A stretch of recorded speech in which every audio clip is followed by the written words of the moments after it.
Hello, everybody, and welcome to our session on communicating strategically through challenging times, our Tee Up with Tuck and HCL. We are delighted to be back with HCL once again and want to thank all of our friends at HCL for joining us for another session that I know is going to be exciting today.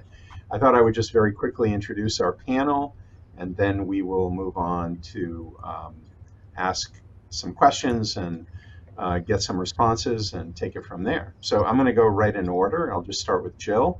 As you can see, Jill Corey is the CMO of HCL Technologies. Jill is new to HCL, however. She only started 3 months ago and worked in a real estate organization before that, JLL, and before that at Accenture. So we're hoping to grasp a lot of that information, Jill, and bring it into today's session so we get more than just the perspective from HCL. Seated next to Jill is Raman Padmanabhan, President and CEO of Thrive Digital. Delighted to welcome you here today. Bernard Yee is Regional President for Asia Pacific and Canada for AT&T Global Services. We want to give a huge shout out to Bernard because it's midnight in Hong Kong where he is sitting, and we thank you for staying up late. Imran Warwick, CTO of SC Johnson, and for those of you who don't know SC Johnson, consumer packaged goods company located in Wisconsin, said to have the most beautiful interior of any corporation in the world, designed by Frank Lloyd Wright. I've actually had the pleasure of visiting there. It's pretty spectacular. So thank you for joining us today. And then finally, Assad Siddiqui, head of business technology and operations for Asana. And Asana is an organization that works on integrating management for organizations. So very, very exciting to have you here to talk about these topics today. So with that, I think we're ready to begin. And my first question is one really involving transformation. I've done some work on transformation over the last year. I just published an article on what successful transformations look like in Harvard Business Review. And my first question is related to that. You know, we've heard the word disruption a lot related to the notion of COVID, used very frequently. However, what is the difference in your mind between disruption and transformation? Are they the same thing? Or can we think deeper about how we use the word disruption to catalyze a transformation? And what are your reactions to that? Jill, let me start with you on that. Sure.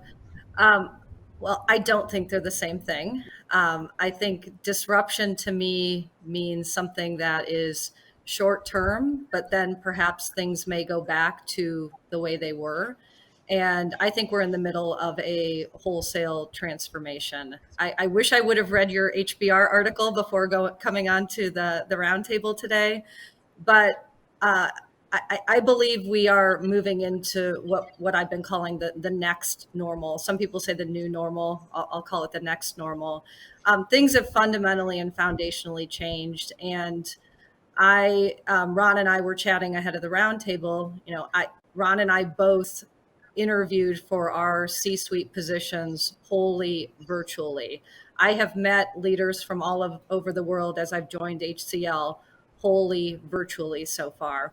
And I think if you would have asked any of us 5 years ago if this could have or would have ever happened, we all would have said absolutely not. So we're in a time of complete transformation. However, in my view, when we're talking about this disruption or transformation in the workplace, you mentioned my real estate background. I continue to think that the office will always be at the center of the universe for organizations, because at the end of the day, building brand, building employer brand, building culture, these are all inherently important for an organization's success. So while we've transformed and we've accepted many new ways of doing business and operating, I do think that we can't forget that the office will continue to play a critical role in, foundational ways for organizations all over the world. I thought what I would do is ask three of you to comment and then ask for comments from the rest of the panel rather than going along for each one. So Bernard, I'm going to jump over to you for this one. You're in a very different place than we are. What has it been like in Asia? And APAC is, a little bit different overall, and I don't know how much perspective you can give from that perspective for us, the more global Sure. view than what we take in the US. Sure, Paul. I mean, I think one of the key themes, obviously, for the last 20, maybe almost 30 years, is a lot of the production capabilities for many companies have moved from the west to east, predominantly southern China, which is often termed as the factory to the world. And one of the key things, one of the key themes of that is highly efficient and highly interconnected supply chains. One thing we have seen during the pandemic is actually how fragile some of these supply chains can be. I think for the last 20 to 30 years, the key theme to supply chain and inventory management was just in time. We are seeing a pivot from, I would say, just in time to a just in case. Much more redundancy being built in. Um, we had a little warning of this back in 2011 during the Fukushima nuclear crisis, whereby supply chains around the world and cars could not roll out of Detroit because of something that happened in Japan. And key components were held up. But that was just a kind of a very small impact to I will say a handful of industries. What we've seen during COVID is a significant impact to where we previously thought was plenty of redundancy in supply chain hitting almost all industries from a global perspective. So I would say that's probably one of the keys. And also, given the fact that Asia Pacific has got multiple governments and how different government react and respond to the pandemic has been very, very interesting. So I think one of the key themes that come out of this is the market forces itself is not enough in dealing with some of these global disruptions. You need competent governments to deal with this. So, I'll leave everybody up to your own conclusions in terms of, which are the governments that have done better and which have not done not so well and found wanting. But I will say a coherent, well-functioning government has been key to the response of this pandemic, especially we've seen that in Asia Pac. Paul, I hope that's helpful.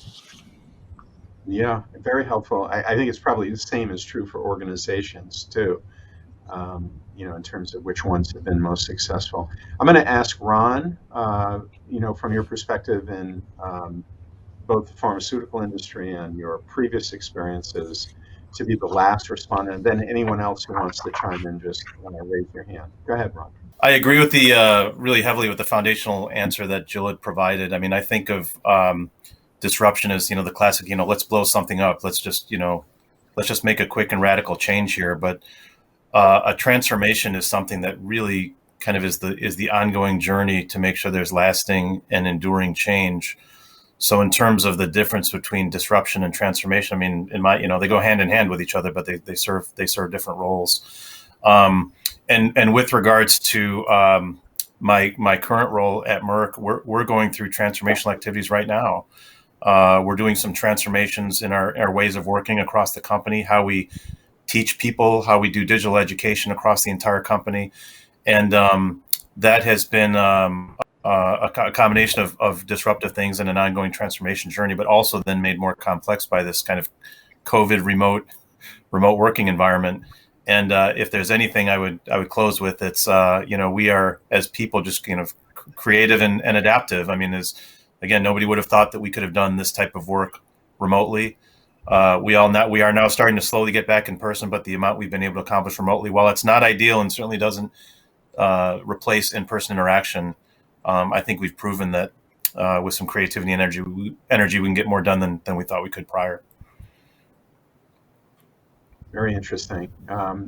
Anyone else want to give a quick response to what our three panelists said or add something to it? Please let me know. You can raise your hand or just jump on. I think I would be remiss in not mentioning the term resiliency, which, building on Ron's comments, I mean, that's the word of the past 2 years. And I am amazed, as Ron is, of what we've been able to do in my past organization and at HCL, things that we never thought we'd be able to do.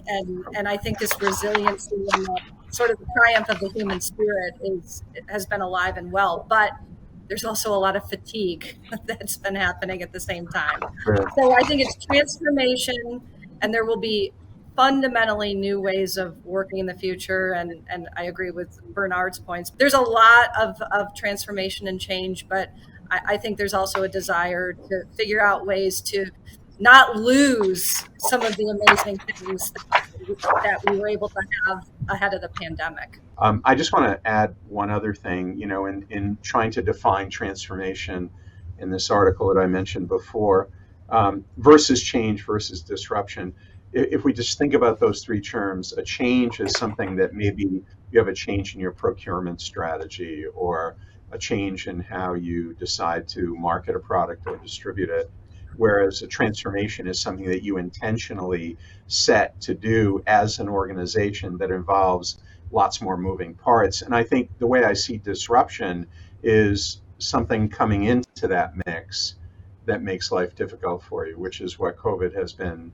It's been an opportunity too, like any crisis, there are opportunities and threats, but maybe that's just one way to think about it. Go ahead, Imran. I think your definition of transformation and disruption really resonates with me. And when I think about, and I give an example in my organization about disruption, we use the analogy of earlier we used to have big fish eating small fish. And now this has been disrupted, this ecosystem has been disrupted where a lot of small fish from all over are eating the big fish. And this is what we are seeing, that now this is a complete disruption. And when I think about disruption, I think that it's the dimension of the change, where coming from unexpected or non-traditional dimensions. And usually larger organizations are on the receiving side of it rather than being the cause side of that. However, on the transformation side, when I think about that, evolution, changes is, be it intentional or not intentional, if it's evolutionary, it evolves incrementally. And it happens in organizations' life all the time. However, very intentionally, if we leapfrog or bring revolution fueled by that disruption, that I consider that for my organization as a transformation or disruptive transformation.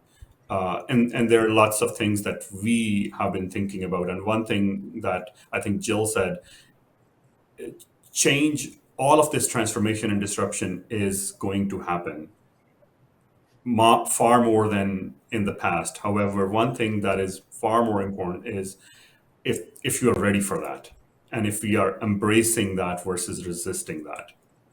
And I think that's clearly the mindset of the leadership that plays a very critical role in this whole equation. That's great. Thank you very much for that insight.